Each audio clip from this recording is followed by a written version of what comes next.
Olá, meus amores, vamos para a correção da atividade que falava sobre a vinda da família real ao Brasil. Que a gente viu que essa vinda da família real foi meio conturbada, né? Em virtude do comércio, né? Com os países da França e da Inglaterra, ok? Então, a primeira questão dizia assim, na página 205. Circule as frases corretas. Letra A. Em 26 de abril de 1821, Dom João VI deixou o Brasil. Essa frase está correta, você circularia. B. Dom João VI deixou como substituto Dom Pedro, seu neto. Não foi o seu neto, ok? Então, essa frase está errada. C. Dom João VI partiu contra a sua vontade. Verdade, ele não queria ir, mas teve que se submeter a voltar. D. Dom João deixou no Brasil todo o dinheiro e o ouro. Também isso é falso. E. Quando chegou a Portugal, Dom João VI teve seus poderes diminuídos pela Constituição Portuguesa. Verdadeiro. Segunda questão. Copie a frase completando com a alternativa correta. O imperador da França no século XVIII era 1. Dom João, 2. Dom Pedro ou 3. Napoleão Bonaparte. O imperador da França era Napoleão Bonaparte. B. Para estender seu domínio, Napoleão precisava 1. Invadir o Brasil, 2. Vencer a Inglaterra ou 3. Evitar uma guerra entre Portugal e Inglaterra. Ele teria que vencer a Inglaterra, que era a potência do momento. C. O maior comprador das mercadorias portuguesas e brasileiras era 1. França, 2. Inglaterra ou 3. Itália. Inglaterra. Viu que o Brasil dependia quase que exclusivamente da Inglaterra.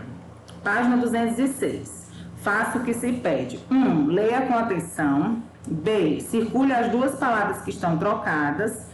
E C. Reescreva a afirmativa, tornando-a verdadeira. Vamos descobrir quais são as palavras que estão trocadas. Inglaterra estava em um dilema porque Portugal era o país que mais fornecia os produtos manufaturados consumidos em Portugal. E era também o maior comprador das mercadorias portuguesas e brasileiras.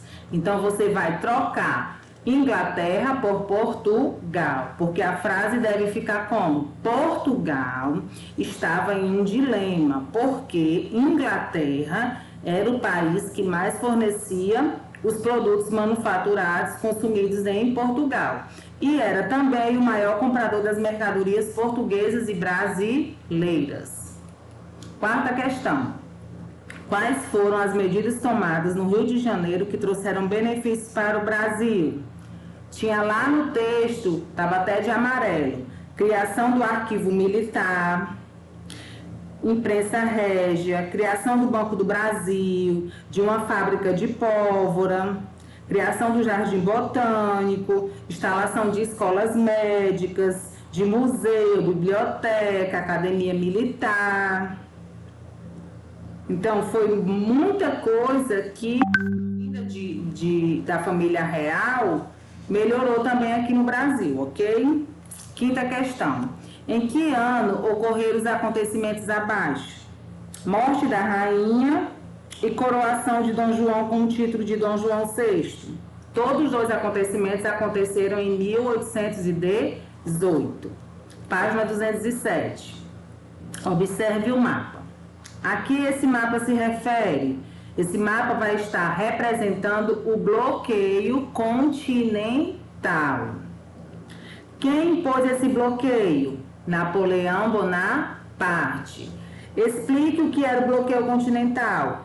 Era um bloqueio que determinava que os portos europeus não poderiam fazer comércio com os portos ingleses, ok? Então, era isso que determinava o bloqueio. Sétimo. Em que ano as capitanias passaram a ser chamadas de províncias? Em 1815. B. Por que isso ocorreu? Porque a colônia tornou-se Reino Unido a Portugal e Algarves, né? Portugal, Algarves, ficou junto com Brasil, né, com a colônia portuguesa, com a colônia brasileira. Página 208, conteúdo Brasil e Império. O Brasil tornou-se império por causa de acontecimentos que ocorreram na Europa e que provocaram as mudanças importantes na colônia. Naquele período, a Europa estava dividida entre duas grandes nações, França e Inglaterra. Os demais países deveriam aliar-se um ao outro, a um ou ao outro. Isso porque eram as grandes potências da época. Além disso, disputavam poder sobre colônias na América, na África e na Ásia, né? Então, eles disputavam entre si quem conseguia mais países aliados. A Inglaterra tinha um grande poder econômico, devido à Revolução Industrial, pela qual vinha passando. Essa revolução caracterizou-se pelo emprego das máquinas a vapor, pela divisão do trabalho, pela relação de trabalho assalariado na produção industrial de bens de consumo. Então, a Inglaterra, ela era mais desenvolvida nesse poder econômico, ok? Tais características levaram os produtos ingleses a serem bem mais baratos e sua produção mais rápida que os demais. Por quê? Porque eles já usavam máquinas a vapor para produzirem seus produtos. Além disso, a Inglaterra tinha uma marinha marcante e muito forte, bem armada, pois fazia o transporte de matérias-primas das colônias inglesas para a metrópole. Então, eles tinham uma grande habilidade, né, nessa questão do comércio e, por isso, o poder econômico deles era maior. E o que é que a França tinha? Vamos ver na próxima página. A França tinha grande poder político, graças à Revolução Francesa, que buscava difundir ideias de liberdade, igualdade e fraternidade, pois o povo, após uma situação econômica insustentável devido às dificuldades pelas quais vinham passando, destruiu o rei e decapitou o rei e a rainha, destituiu o rei, e decapitou o rei e a rainha. Decidiu que acatariam as decisões não mais de um monarca, mas de uma assembleia. Estava quase que começando, né, o nosso Brasil República, né, a república, né, a democracia. Então, essa assembleia era composta pelos deputados que representassem o interesse do povo. Portanto, a Revolução Francesa não foi assim tão popular. Encontrou resistência na própria França. Assim, o povo estaria à frente do rei. E sob o comando de Napoleão Bonaparte, os franceses destituíram diversas monarquias europeias, conquistando seus territórios e submetendo vários povos ao poder francês. Quando se tinha essas assembleias, o que é que acontecia? O povo definia, né? Como hoje a gente tem a democracia, que a gente vai às urnas, a gente vota, né? E escolhe o nosso governante. E Napoleão não queria ficar à mercê do povo, ele queria comandar da forma que ele achasse que deveria.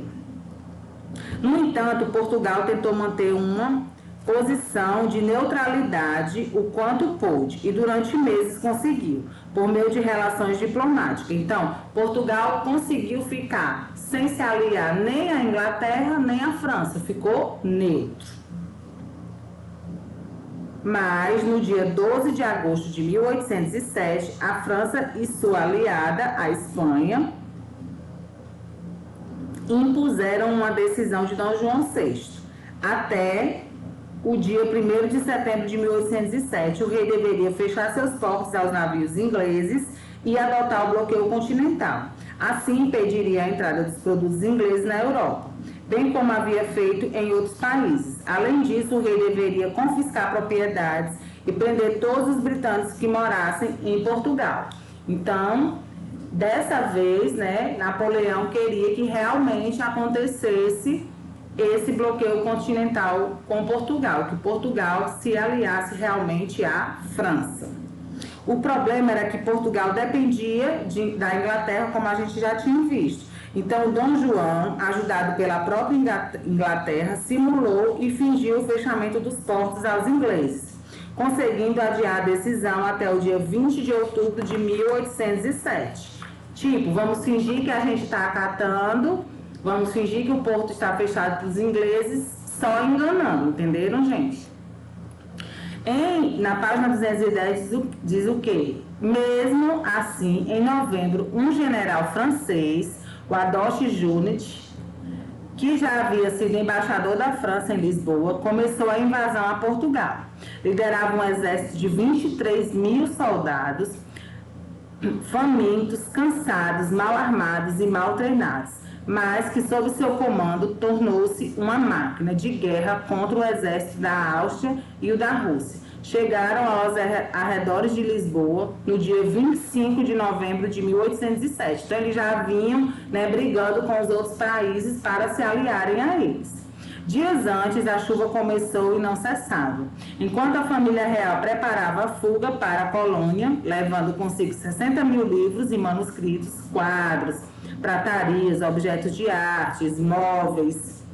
No dia do embarque, inúmeros cortesãos brigavam para obter permissão para embarcar. Enquanto isso, o povo de Lisboa assistia a tudo, percebendo que estava sendo abandonado por seu monarca. Então, Dom João resolveu desistir, né? Fugir. A partida aconteceu no dia 27 de novembro de 1807, ainda sob o tempo chuvoso, mas só no dia 29 de novembro, depois de uma manhã ainda mais chuvosa, o tempo mudou, trazendo ventos e empurravam a esquadra real, sob a proteção da Inglaterra, para o seu destino, Brasil, porque aí já está relatando como foi essa vinda do Dom João com a família para o Brasil, né? Nesse momento, Junot tomava a Torre de Belém em Lisboa e bombardeava os navios em fuga, mas só atingiu um deles e caiu em desgraça para Napoleão, pois não conseguiu depor o rei de Portugal e tomar o trono português.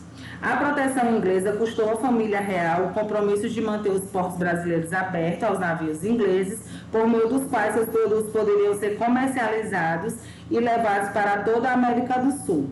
O poder de Napoleão permaneceu na Europa até o ano de 1815. Então, essa parte do Brasil Império está relatando o que a gente viu na aula passada sobre a vinda da família real, né? Que, em virtude dessa ajuda da Inglaterra, nós, né, aqui o Brasil, a corte brasileira, ficou à mercê das ordens da Inglaterra, né? Então, o porto era livre para o comércio inglês, ok? Vocês vão responder a página 211 e na próxima aula a gente entra com a independência do nosso Brasil. Vamos ver como se deu essa independência. Cheiro no coração de vocês.